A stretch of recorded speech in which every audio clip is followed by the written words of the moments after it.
Welcome back to Messy Vegan Baker. I'm Christina, and today is day 2 of 12 days of baking. Woohoo!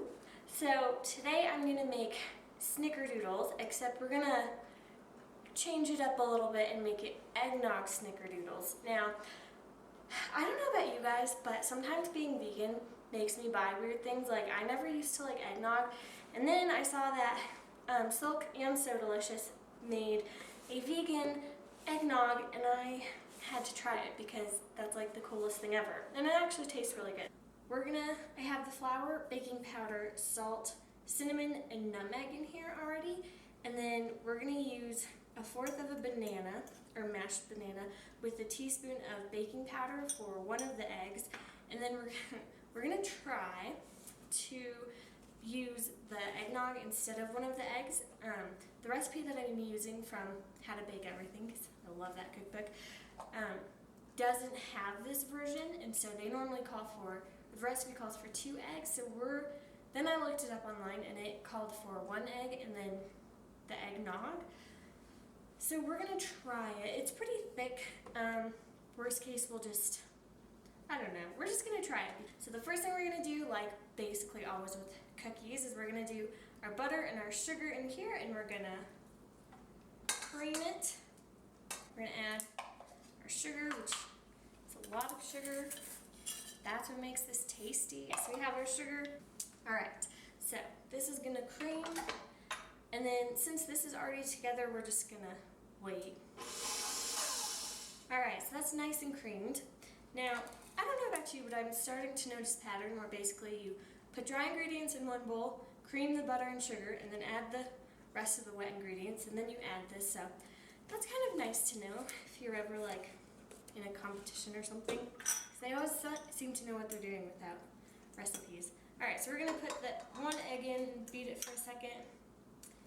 Now, I'm a little nervous about this just because, like I said, this recipe doesn't have a variation for eggnog, but we're just gonna try it because we'll have a bit of binding from the banana especially, and then I think the eggnog will be good, hopefully. All right, so we're gonna mix that in a little. Okay, so the one that I'm picking up right now, and a teaspoon of rum. So instead of rum, because I don't have that, we're gonna do vanilla, and then that should, because the rest of the ingredients are actually pretty similar in that regard. Okay, so we're gonna do a teaspoon of vanilla and then 1/2 cup of eggnog. In worst case, we can add more eggnog. Yeah, I think it'll be good, honestly. I mean, if that recipe works, it should be the same, like, ratio to wet and dry ingredients. Okay. Now we're gonna mix. Alright, I don't know about you, but every time I feel like this always looks really weird and clumpy, but then you add the dry ingredients and it's fine. So I don't know if that's like a vegan baking thing specifically. I think it is. But it's happened to me a lot of different times and the cookies have turned out, so I'm pretty sure this is a good sign. Now we're going to add the dry ingredients, which we did not mix, but that's fine. They'll mix in here. Like a pro. Okay, and we'll mix it.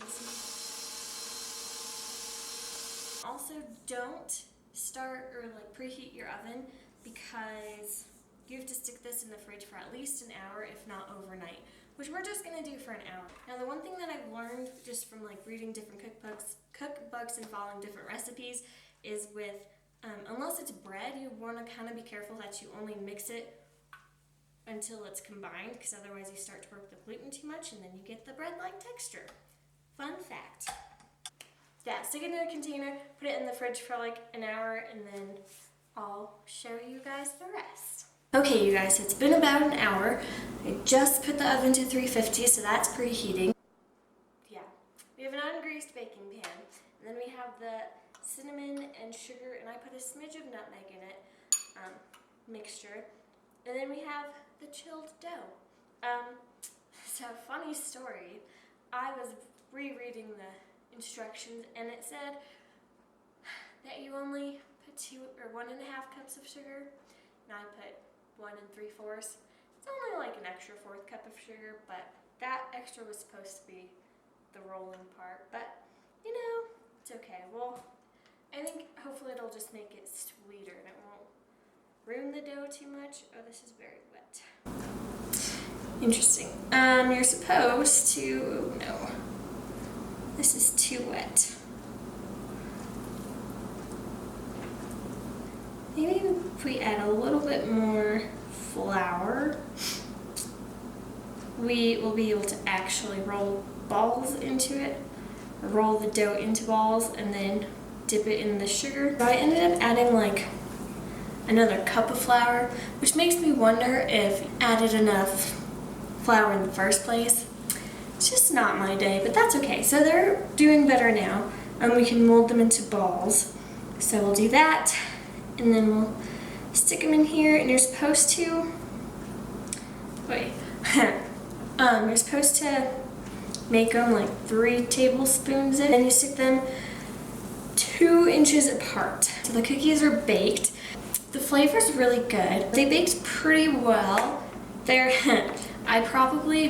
I'm thinking I misread the amount of dough we were supposed to have per ball because I thought it said 3 tablespoons. Probably said about a tablespoon because that's just how today is going, which, whatever. They're huge, and they're flatter than what I would like, but considering all the mismeasurements and issues, I'm actually impressed that they turned out as well as they did. So they're still edible, they're still delicious.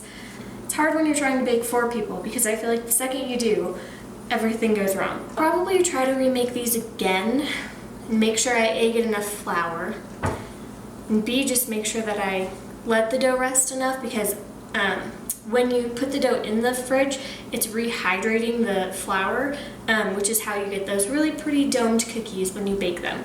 So that's probably it. Yeah, I don't know. I'll film it and I'll let you guys know if I decide to do like another 1/2 cup of eggnog or if I should just do a 1/4. Probably cut that down because then the consistency will probably be better, and then I'll make the cookies smaller. But honestly, these turned out really well. I am making a homemade recipe, or not homemade, but a family recipe tomorrow, which is exciting. So stay tuned and I will see you guys tomorrow.